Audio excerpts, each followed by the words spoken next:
Olá pessoal, seja muito bem-vindo ao canal Luzes. Eu sou Fernando Moraes, espero que você, ia falar seja bem-vindo novamente, espero que você esteja é, gostando do canal. E vamos então para mais um filme comentado.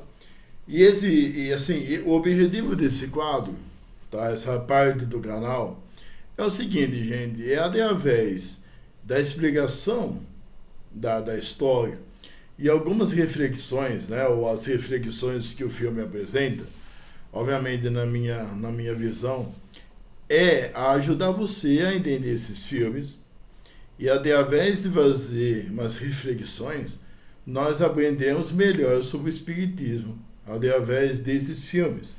Então, se nós temos filmes espiritualistas, ou nós corrigimos, ou gente, a visão do espiritismo é essa, tal e tal, a gente corrige ou a gente complementa. Então eu tenho esse objetivo, né? Eu sou apaixonado por filmes, e eu tenho esse objetivo de mostrar para vocês esses filmes. O filme de hoje, ele é um clássico. Eu acho que, na minha opinião, gente, é um filme que não é conhecido por todos os espíritas. Às vezes os espíritas ficam tão focados em filmes nacionais como o Nosso Lar e tal, e obviamente, né, que o Nosso Lar e a coleção do André Luiz é uma coleção maravilhosa, mas nós não podemos ficar apenas nos filmes nacionais, tá?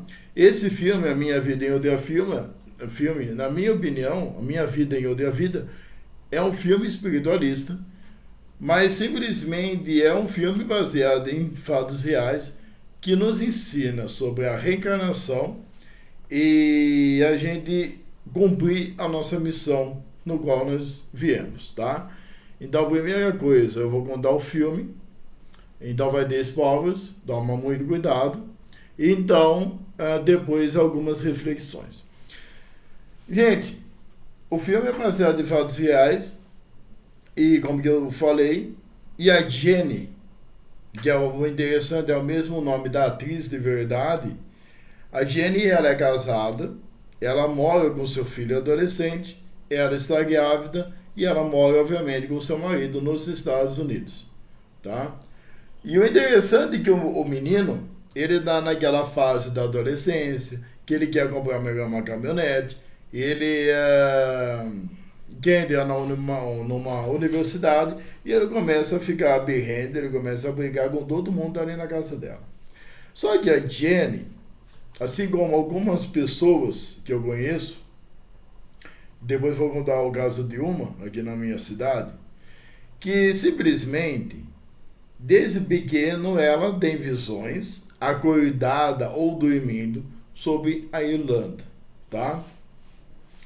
Então, de vez em quando, eu acho que ela é engenheira, não deu para ver a profissão direita ali, ela está fazendo os planos, uma planta de alguma casa, e vem algumas cenas de uma vida passada dela, ou uma outra vida, que ela está numa família, que ela está conversando com seus filhos, e é tão interessante que não é apenas as visões dela, ela começa a sentir bem na alma essas emoções, tá? Então, gente, simplesmente ela chega em um pedaço da vida dela que chega na hora dela desvendar esse mistério aí no qual faz ela sofrer.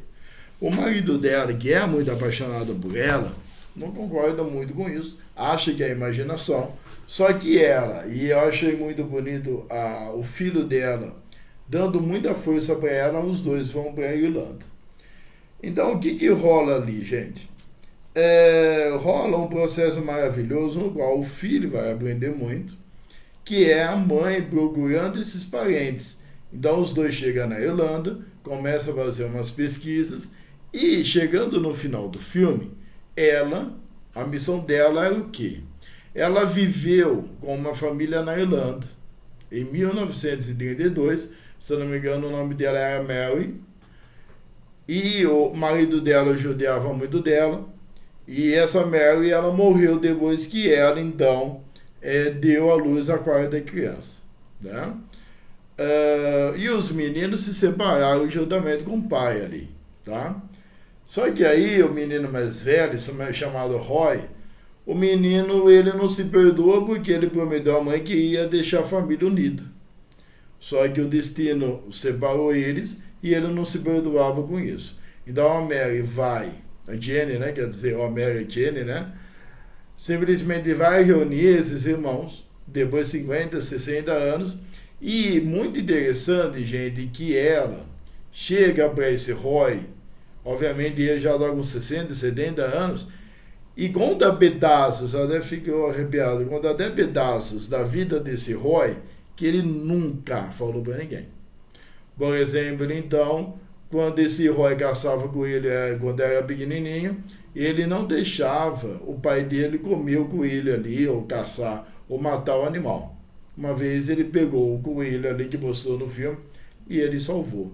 E ele pediu o segredo à mãe, então simplesmente, de forma muito espetacular, essa Jenny chega pro Roy e fala, que o Roy estava duvidando dela, fala, olha, só eu sei do coelho que você salvou em dia tal e tal e tal.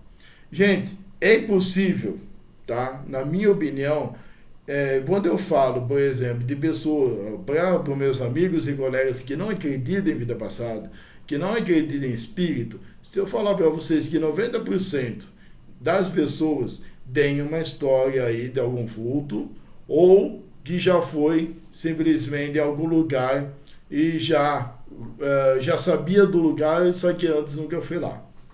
Alguns falam que é um momento do déjà vu, né? Então o filme é esse. Reunir os Irmãos é um filme muito interessante. Até, se eu não me engano, gente, a primeira vez que eu assisti o filme tinha 2 horas e meia. É um filme que é um pouco difícil para achar. Se você precisar, eu passo aqui para vocês. E agora, na segunda vez que eu assisti o filme, que foi a semana passada, o filme durou 1 hora e meia. Só que acontece vários momentos que eu não estou lembrado agora, que rolava então no filme sem cortes, no qual eu peguei sem querer o filme. Então o filme é esse. Gente, como que eu falei para vocês, tem duas reflexões no qual que nós podemos comentar desse filme. Na minha opinião, essa mulher que realmente viveu ela conseguiu corrigir um erro, ou melhor, não um erro, mas ela cumpriu a sua missão de mãe, sendo lúcida, é algo extraordinário. E não é a primeira história que eu escuto. Nessa intensidade é a primeira vez. Uma vez, gente, eu conheci uma moça aqui na cidade que ela saiu do Nordeste, ela veio para Matão, e chegando em Matão, ela simplesmente sonhava, não sei se era de criança ou antes de chegar em Matão, com uma casa, tá? Então, o que acontece? Ela sonhava com essa casa, então ela chegou na cidade, ela estava andando de carro e o carro parou na frente dessa casa. Ainda que ela perguntou para mim se era uma missão, alguma coisa assim, gente, só que é muito difícil a gente falar isso. Eu não tenho mediunidade para dar essas certezas ou para falar essas coisas como o Chico Xavier tinha, né? E eu fico até triste em não poder ajudar. Só que muitas vezes, gente, a pessoa ela sonha com coisas, ela tem um sonho intenso que ela está em outra época, ou simplesmente ela está ajudando outras pessoas, e a maioria das pessoas tem esses sonhos, e flashes de vida passada, tá? Eu até queria ensinar vocês como que a gente pode detectar sinais de vida passada, só que eu não sei. Eu não sei. E na minha vida, gente, isso não me interessa nem um pouco. Porque eu sei, gente, que muito de nós, na nossa vida passada, não foi aquelas coisas. Pelo menos a maioria. Então, eu não tenho muito interesse aí em saber a vida passada minha. Mas, gente, é algo muito interessante. E ainda que eu falei para vocês aqui no canal sobre regressão, ainda que no vídeo eu não estava lembrado do nome desse tratamento aí. Mas, gente, eu não concordo muito com regressão que o pessoal faz através de hipnose, esses lances aí. Por quê, gente? Porque em um centro espírita eu vi que a regressão não é todo mundo que está preparado para saber o que foi a vida passada.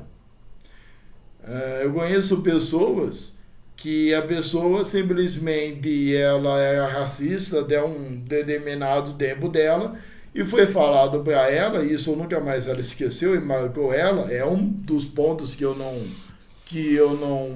sou muito fã de regressão, é que ela era um senhor aí de fazenda e ele judiava de escravos. Então, gente, é outra coisa que eu confesso para vocês. Tem médiums, tem uma médium nos Estados Unidos, que a mulher, obviamente, ela não é kardecista, ela simplesmente, ela vai nos lugares e fala para todo mundo quem está no lado deles ali desencarnado. É outra coisa que eu não sou muito fãzinho não, tá? Porque eu acho que não é todo mundo que está preparado a saber essas coisas. Eu achei que é muito fácil a gente assustar quando a gente fala de espírito. Então não é para todo mundo. A nossa intenção não é assustar as pessoas, tá?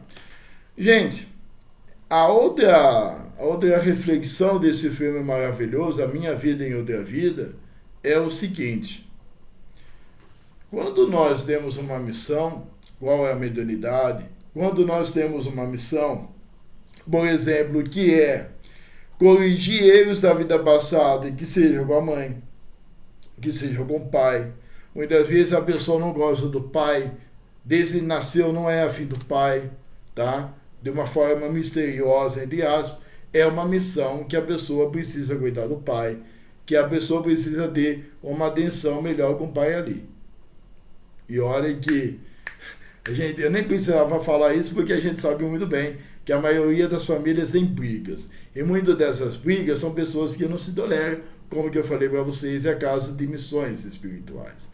Então, se a pessoa simplesmente ela não aceita essas missões espirituais e ela fica arranjando briga, ela não vai desenvolver sua mediunidade. A pessoa simplesmente ela vai contra a colheita de Cristo, contra os ensinamentos dela, você xingando as pessoas, você sendo orgulhoso, você simplesmente julgando. Tudo isso é contra a Cristo, né, gente? Que Cristo ensinou o amor e muitas vezes a gente vai contra ele até sem saber, né? Até, sei lá, né? Então, tudo está errado na vida. Quando você nada contra a correnteza, por mais que você briga, por mais, sei lá, que você não consegue tolerar aquelas pessoas que você precisa viver com elas em harmonia, e nós sabemos muito bem disso, principalmente os espíritas, tudo dá errado. A pessoa, ela briga, a pessoa, ela xinga, ela abandona o pai e a mãe, não sei o que lá, a vida dela para. As coisas começam a dar errado para ela, porque ela vai contra a missão dela, não é castigo nenhum. As coisas dão muito errado, gente, porque simplesmente o ódio, a discórdia dentro de uma casa, ou aí dentro de um grupo de amigos, de um casal, só tende a piorar. Então, se a gente perceber, ainda que eu esqueci, o menino ali, que simplesmente acaba o filme, ele estava cuidando da nenezinha, e ele começa a entender que a vida, a família, precisa de harmonia, precisa obedecer ao pai e à mãe, precisa aí viver de boa. Então, o que rola? O menino para de arranjar confusão. O menino, ele descobre que ele tem o tempo certo para comprar um carro, uma caminhonete, e ele começa a fazer faculdade perto da casa dos pais. Por quê? Porque o menino entendeu a missão da mãe ali. O menino entendeu como que é bom você ficar junto com a família. Então, gente, o que eu estou querendo dizer é que quando nós simplesmente cumprimos a missão espiritual, e é difícil, quando nós toleramos o outro, quando nós respeitamos, quando nós simplesmente respiramos fundo e fazemos a reforma íntima, através dessas dificuldades, enfim, através das dificuldades, a gente consegue tolerar, a gente consegue respeitar, as coisas começam a andar para frente, as coisas começam a andar na direção, e até acontecem coisas maravilhosas. Por quê, gente?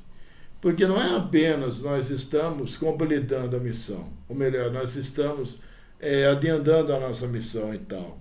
Mas nós começamos a aprender o que é o amor. Nós começamos a aprender que a discórdia, que o ódio é atraso de vida, e a gente sabe muito bem disso.